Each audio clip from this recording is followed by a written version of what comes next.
So little did we know the roads were going to get much worse as we tried to get from Gonzaga Bay to San Ignacio. You're the second diesel pusher since Easter of last year. We got about 20 kilometers left of shitty, bumpy roads. The real highway is under construction, and so we are basically off-roading.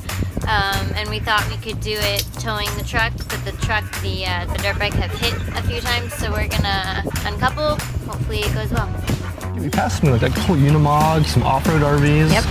So we saw some cool rigs on our way south. Hours later, the cables for our towing system were in pretty rough shape.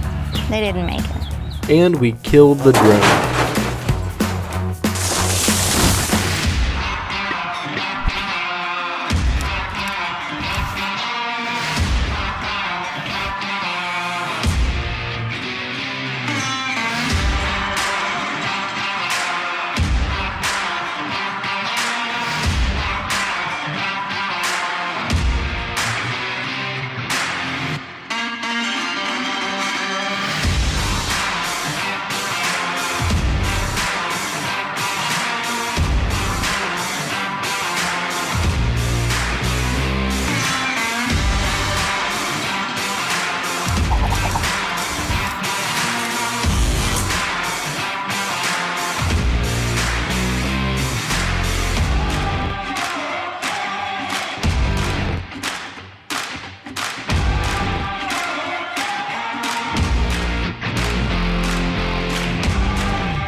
As you'll see throughout this series, many of the best spots we visit are off-grid. Some places you can have water brought in, but there are no electrical outlets along those beaches. What there is abundant amounts of sunshine, so solar is hands down the best way to be comfortable in Baja. There's definitely some spots that we park at, and one day turns into another, you just don't want to leave, and we didn't have to. We've been using battle-borne lithium batteries for over 2 years, and they are the absolute best way for us to store our solar power. These batteries offer us twice the capacity of our old batteries, and they're also a fraction of the weight. Plus, they're maintenance-free, allowing us to get out there and stay out there, or get out here and stay out here. We've got Tucker napping in his bed, his little baby monitor is plugged in, all solar. We are definitely not babying our batteries. They're covered in dust. This is the desert, there's dust everywhere. But since they're maintenance free, they're still supplying the power that we need. We had dust and damage everywhere. The dirt bike cover was torn. The RV was caked in this dust and silt. And then I discovered our torn power cord.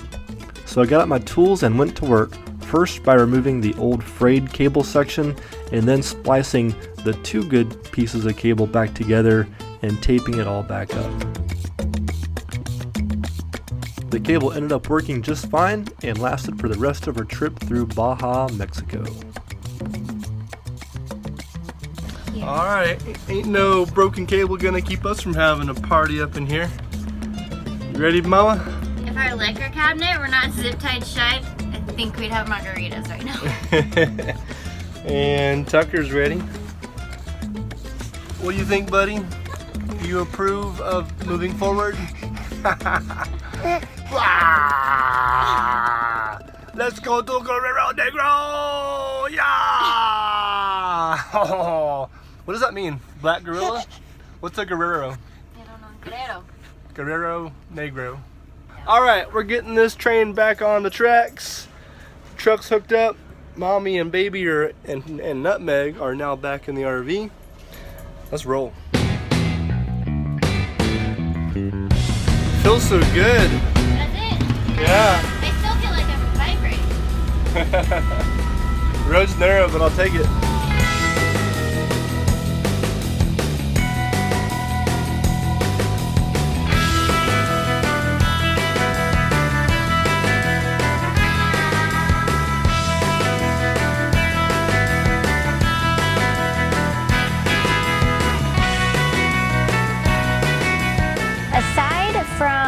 Not driving at night, one of the biggest things we were told before we went down to Baja, one of the biggest things not to do was to boondock in the middle of nowhere. Everyone recommended that you have a safe place, whether it's an RV park or a distinguished RV parking spot to go to, not to just pull over willy-nilly and park in the middle of nowhere. Well, we were stuck with the situation of, well, do we drive at night in order to get to the next town, or do we go ahead and pull over and boondock? We knew we didn't want to drive at nighttime because there's plenty of potholes and hazards, and just that's when things typically go south. And we had not seen another vehicle in hours, so we decided to pull over along the highway and sleep for the night. And our experience was just fine. We ended up doing this quite a few times throughout our trip in Baja. So we would pull the RV into a spot, and what I would try to do when possible was just make sure we had a nice easy exit. And with the Class A, what's nice is we didn't have to get out of the RV, so if we needed to, in a pinch, exit, quickly, all we had to do is turn on the RV, pull up our jacks, pull our slides in, and roll out. That was nice because we didn't have to get out of the RV if we felt unsafe. And furthermore, we actually felt safest out in some of these remote places. The Pemex, the gas stations, are a very popular place for people to overnight when you need to when you're traveling. But a lot of these gas stations were in towns with lots of people. So you had all these people kind of walking around and stuff. And out in the middle of nowhere, there was almost no traffic at all. And we felt very safe out in the middle of nowhere. Honestly, our worst experience boondocking in Baja were the coyotes. They scared the crap out of us. But that was it. We heard wildlife, There are plenty of stories of people who had bad experiences, but we had all good boondocking experiences. Crossing from Baja Norte into Baja Sur. Well, Baja is split in half. You have Baja Norte and Baja Sur, and they have different rules and regulations when it comes to insurance. We did have to go through a checkpoint. They didn't actually come into the RV, but they did spray under our RV. We had to drive forward through a spray. It was like a disinfectant spray, and I guess that's just for bugs from Baja Norte to Baja Sur. I'm not sure, but that was an experience. Yeah, if you pay a few dollars, you get a little sticker, and yeah, it's required. It's not optional. It's required if you want to go into Baja Sur. And it was pretty simple. Drive through there. I don't know much about the chemicals. It's probably something very bad. Who knows? Yeah, but we went through that hold your almost. breath. Yeah, our window was down. And then right after that, we were able to pull into Guererro Negro. So as we got into Guerrero Negro, our supplies at this point were pretty low. We'd been camped out on the side of the Sea of Cortez for about a week. We traveled through the desert for a couple days. So our freshwater tank was very low, and we needed to replenish both our water, also groceries and stuff. Guerrero Negro is kind of the midway point, and there's also, south of here, still a long stretch of nothing for quite a while. So we wanted to make sure we had our water topped off, Everything food full. topped off, exactly. One thing about our water supply, this is funny because we're talking about this in the past now. Currently we have a pretty badass water filtration system we got from the RVwaterfilterstore.com, but while we were here in Baja, we didn't have that system. And so what we found as a way to get clean water on board was to go to these aqua purificata. They're water purification plants, and almost every town has one.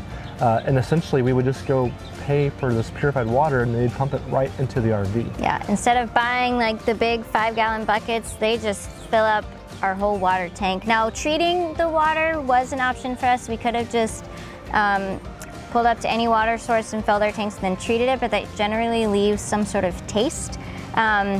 And as Jesse mentioned, the water purification plants, they were everywhere. It's very, very common down there, and they weren't very expensive. Yeah, I was about to say, also it was very affordable. It sounds very luxurious to go pump your whole RV full of purified water, but actually we have a 100-gallon water tank, and I think the most we ever paid was about $14 or so US, to get a full tank, 100 gallons of purified water. So very cost effective, and it was also just great peace of mind. We have a baby on board, so we didn't want any chances of getting pathogens or getting any kind of illnesses from the water, so we'd seek out these water purification plants.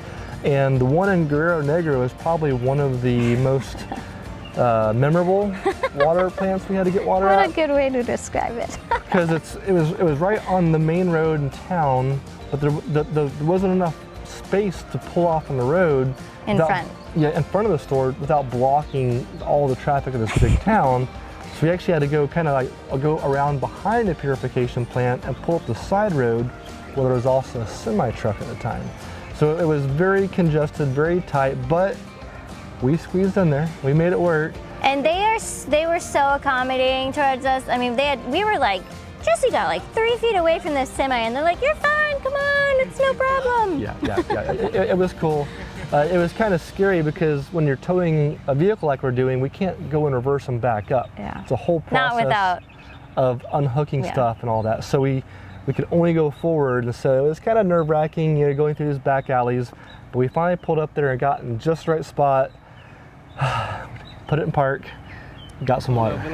Buenos días. Buenos días. Aquí echándole agua al mister. Mucho agua.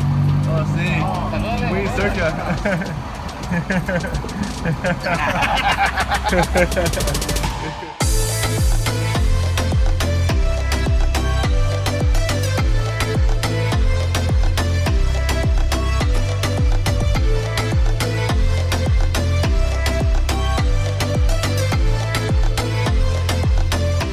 After this, we needed to find a grocery store, so guess what we did? We took the truck out the back of the RV.